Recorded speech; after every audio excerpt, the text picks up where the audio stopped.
ఆలోచనలు వచ్చి వెంటనే ప్రభు నన్ను క్షమించు అనేసి నీ చిత్తం చేస్తాననేసి మళ్ళీ మోకరించి ప్రార్థన చేసుకున్నాను. దేవునికి స్తోత్రాలు కలుగును గాక. దేవుని బిడ్డ 40 రోజులలో దేవుడు ఆత్మ బలంలో నన్ను బలంగా ప్రార్థనతో అభిషేకంతో శక్తితో నేను ఎక్కడ తడిచిపోయినాను. నీళ్ళతో కాదు నేను స్నానం చేయాల్సింది, నీ అభిషేకంలో నేను తడిచిపోవాలి ప్రభు అనుకున్నాను. నేను ఈ సోపు కాదు నా ఫేస్కి పెట్టుకోవాల్సింది, నీ అభిషేకం నాలో కనపడాలి. హల్లెలూయా హల్లెలూయా. దేవునికి మహిమ కలుగును. దేవుని బిడ్డలారా వాక్యంలోకి మనం వెళ్ళిపోతున్నాం. ఇది కొంచెం స్టార్టింగ్ నుంచి చెప్పాను.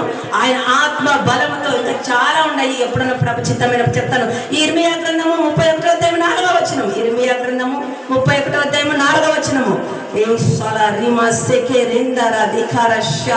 ఇశ్రాయేలు కన్యక, నీవు కట్టబడినట్లు నేనిక మీదట నేను కట్టుతును, నీవు మరలా తంబురలను వాయింతు, శ్రమపడువారు నాట్యములతో కలిసెదవు. నీవు షోమ్రోను కొండ మీద ద్రాక్ష వలలను మరలా నాటెదవు. హల్లెలూయా